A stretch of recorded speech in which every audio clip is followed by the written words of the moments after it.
Allora, intanto vi ringrazio per essere qui, giustamente numerosi data l'importanza del personaggio. Mentre loro sistemano le questioni tecniche, io faccio una piccola introduzione appunto a chi è Mary Jane Jacob,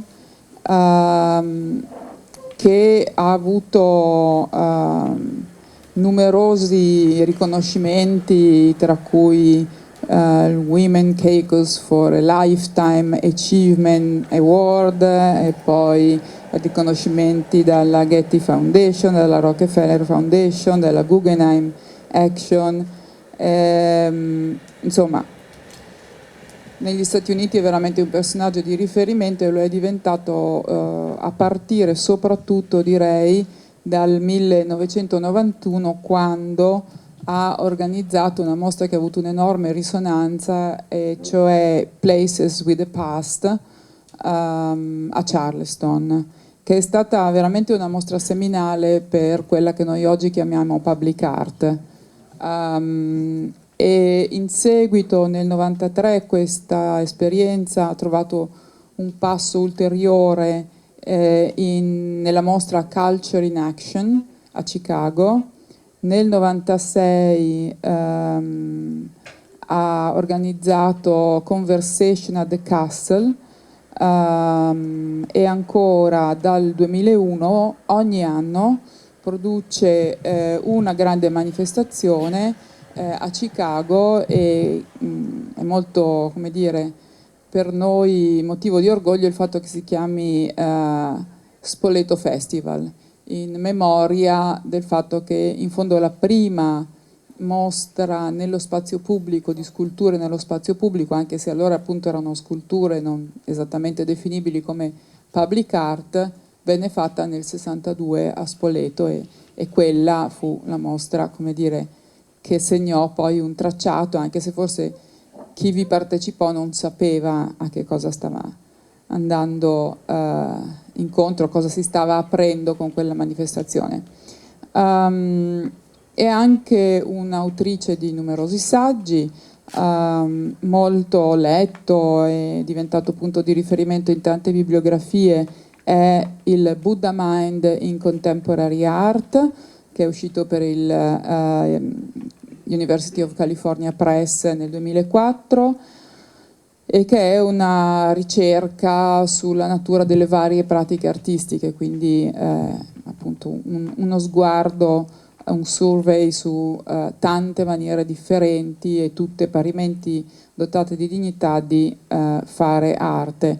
L'ultimo libro che ha curato è un'antologia di saggi su un tema che sta a cuore a molti di noi e si intitola Learning Mind, Experiencing su Art. È un'antologia di saggi che nasce dalla sua esperienza di docente e di coordinatrice, direttrice di appunto sia la scuola dell'Art Institute di Chicago, sia lo spazio espositivo per gli artisti che si formano presso questa scuola. È molto interessante appunto il fatto che da un'esperienza di curatela abbia, che non ha mai abbandonato, abbia desiderato anche passare però a un'esperienza di insegnamento e di riflessione su appunto l'insegnamento e i suoi metodi.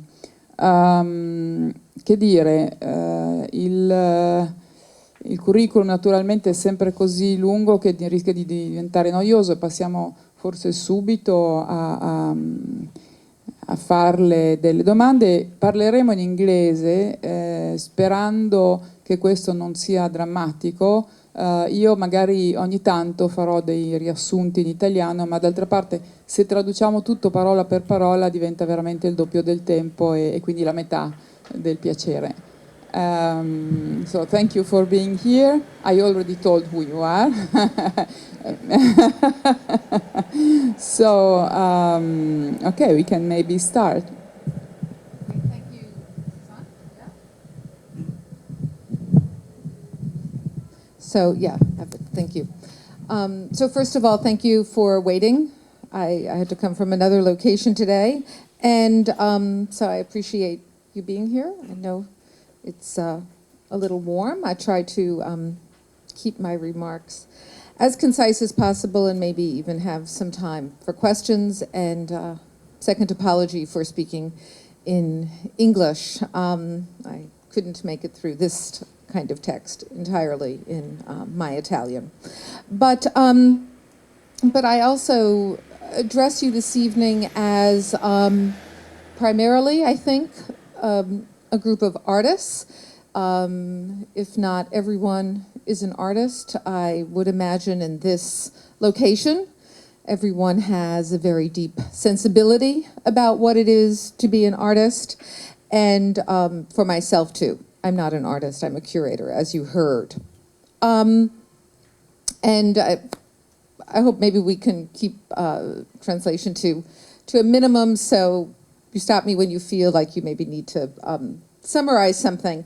But as a group of people who are very involved in contemporary art, I want to start right in the middle of a conversation, if you will, which is to reflect a bit with you on work which has gone through quite an explosion, I think, in the last recent decades, and in which the projects you heard about mine participated. And by this, I mean work that is variously called a lot of things right now.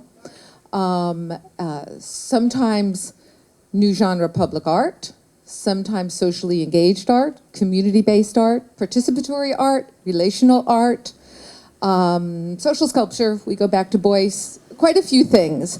And sometimes they mean different things and sometimes they mean the same thing. So we lack a kind of clarity in the field right now. Okay, maybe that's a problem.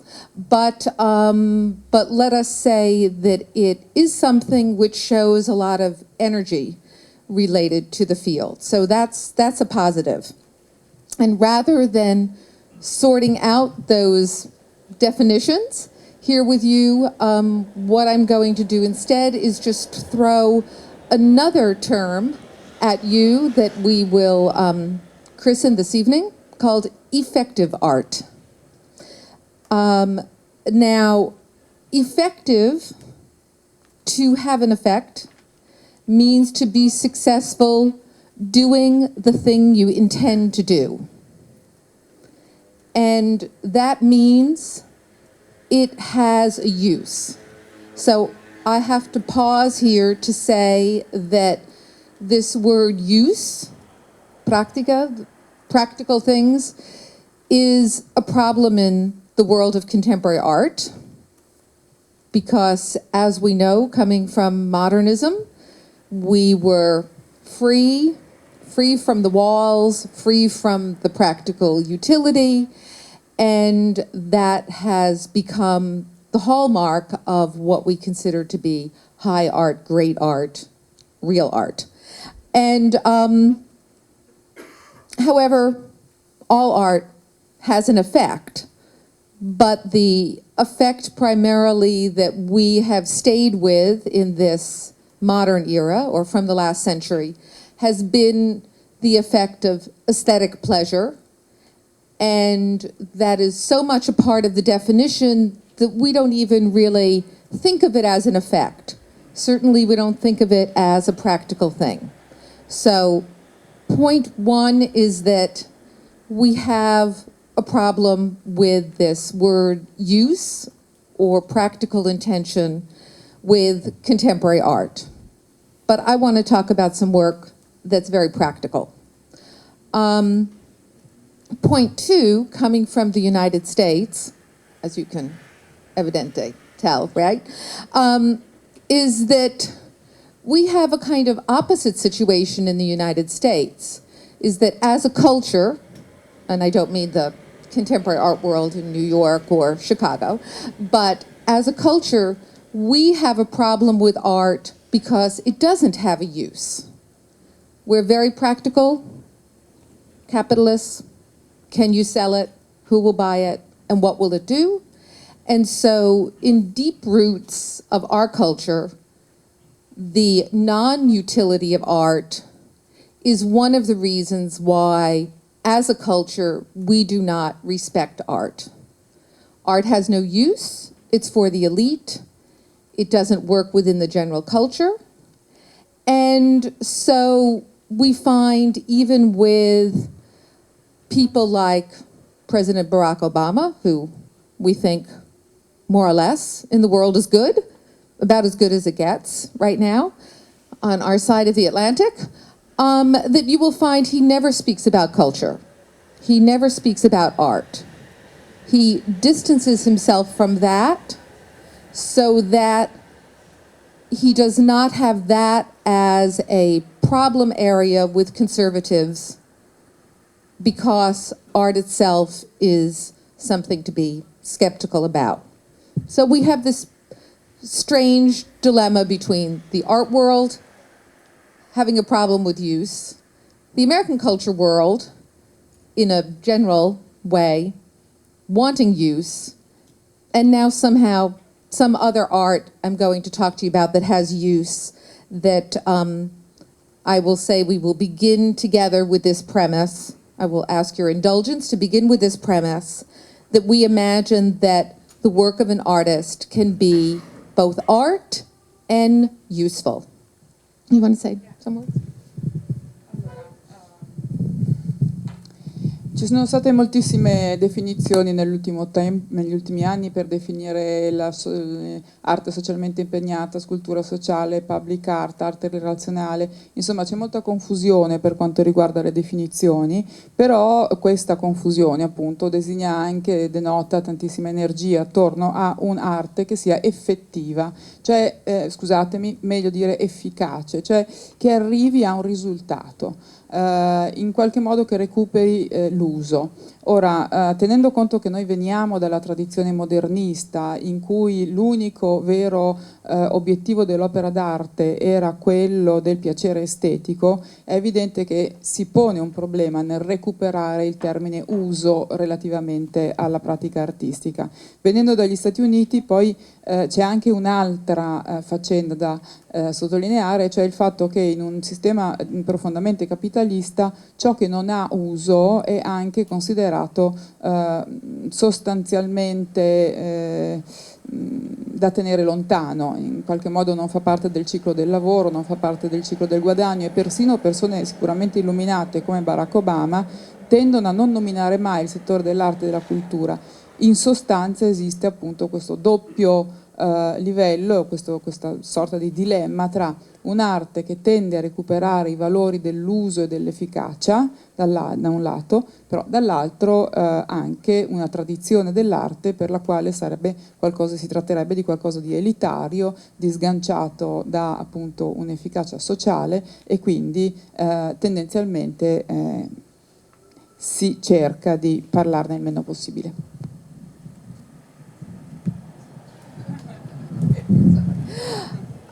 So one more point before we look at some images. I said that for something to be effective, it must be successful in reaching the intended result.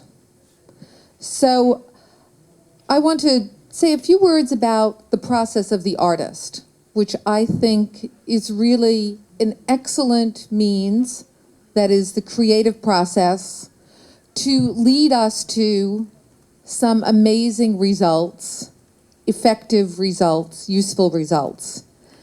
And for that, I first want to clarify some other words with Angela here, and that is the difference between aim and goal. So the aim is why we want to do something. What do we want to ultimately really effect? And what is the reason that motivates us to undertake an artwork, an art project, an art life?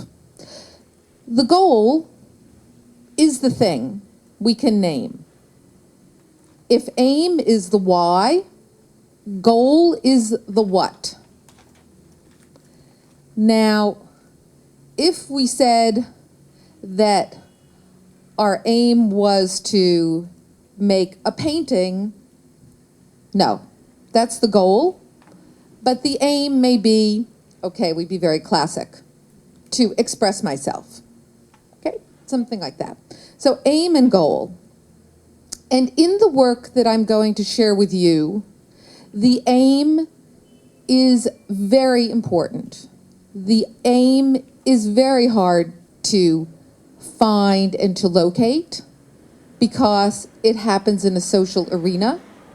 That means it happens with more people, not just in the studio, although I appreciate that can be hard to talk to yourself to. But to find this aim is something that needs to be located, and we need to stay with it for a long time.